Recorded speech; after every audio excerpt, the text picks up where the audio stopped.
Welcome to Wellness Wisdom Wednesday. I'm Tiffany Brownbush and I'm helping you through Hump Day. And my mission is to help super women live fit with happy hormones. So I'm going to jump right into it today. I'm getting a lot of the questions or ideas from the Fit for Life Challenge. And I definitely want to highlight the challengers and speak to kind of that experience as I transition into the actual topic. The Fit for Life Challenge is this group of dynamic individuals, these super women and a couple of, I guess, my supermen, who are working on eliminating 8 foods from their diet, as well as learning how to follow the Live Fit principles of, thinking fit and eating fit, all that good stuff. And, the hydration piece of it, learning the sleeping piece of it, stress management, all of that good stuff. So I am, like I said, getting a lot of the ideas from the challenge. And I do want to point out that the challenge is not a diet. And this goes out to potential challengers as well as current challengers and just those who just like the Wellness Wisdom Wednesday videos. It's not a diet. It really is an opportunity to embrace the Live Fit principles. It's not about calorie counting. It's not about restriction, limiting, intake of food. It's not that. It's about quality.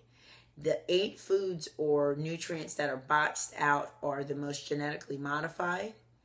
They have the most cross-contamination. They're the foods that people tend to have severe hormonal reactions to. Tend to drive up cortisol, tend to cause dysregulation with sex hormones,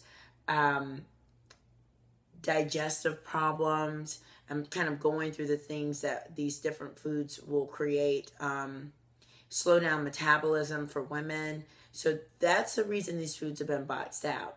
So these foods are eliminated during the 3 weeks.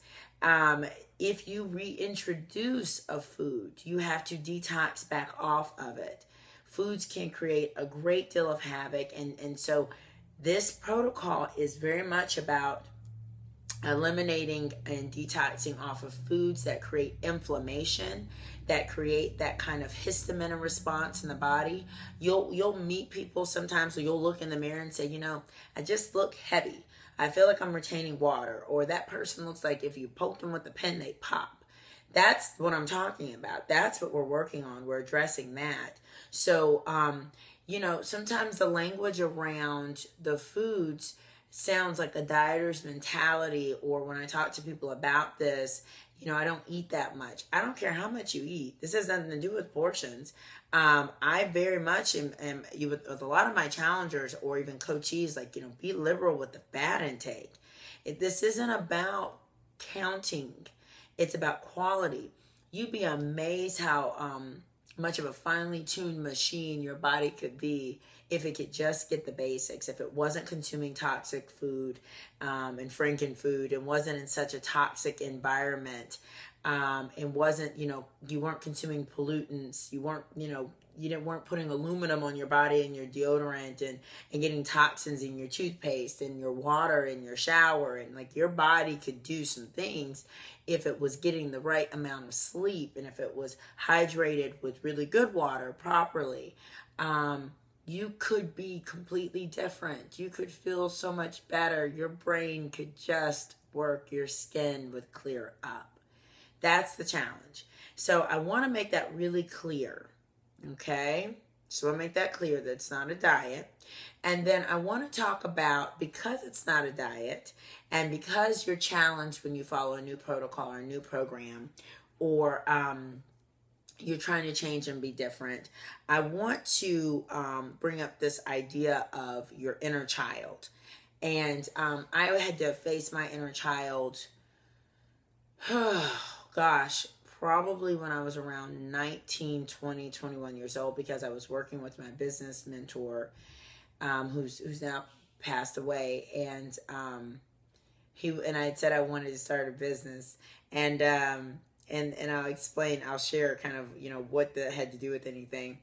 The inner child is that part that doesn't want to grow up and likes to play still and has immature emotions and ways. that's your inner child. And when I told him I wanted to run a business, he was like, "You've got some growing up to do." And I was young, so of course I had some growing up to do. But he's like, "No, you got some immature emotional responses that are going to have to be grown and developed if you think you really are going to be able to run a business," because he'd been self-employed for a long time, and it pulls on a lot of different skill sets. And there's no such thing as I don't feel like it, or I don't want to, or I'm gonna call in sick. It's just like, I'm gonna take a vacation day, or I'm just not gonna go to work today, or I'm going to phone it in. It's really hard to phone it in when you're self-employed. So we actually set on the path of trying to determine like how old my inner child was, which I think we decided she was 8, and how much growing up needed to be done. And as I actually later became a mental health therapist and went through the training and studied psychology in depth, I got to really experience this. And this is something that you work with clients on, is how old is your inner child? Why is your inner child that age? What happened at that age? And what do you need to do to grow her up? And she can get in the way of success, or she or he can sabotage you. So I really want, when it comes to those of you that are on the challenge, or any of our clients, or you people who are working with us, to really stop and look at your history, your pattern of behavior. And I challenge all of you to be willing to be uncomfortable and to really be honest with yourself and look at your behavior. Now, being willing to be uncomfortable is important in growth and development. You can't just be like, "Oh, it's okay all the time." That is not going to get us anywhere. Okay, sometimes you got to be like, "Man, I messed up. I got to do better. This is how I messed up, and this is how I'm going to do better." If always it's okay, don't worry about it, it's about moving forward, you won't ever figure out how you got in that place in the first place, and how you're supposed to not end up there again, right? We're so afraid to be uncomfortable and to really feel bad for fear we might stay there, or we might find something that we don't like, that sometimes we don't do the work of really growing and changing. I personally had some really devastating, traumatic things happen at 8. And so I was quite the little emotional baby, and I thought I wasn't. I started working when I was 12. I had a job and went to school and graduated high school early. All from the age of, 12 on, I very much was pretty independent, financially independent from my parents, very young. I thought I was pretty mature. I was living on my own at 18, 19, 20 years old, and having to figure it out.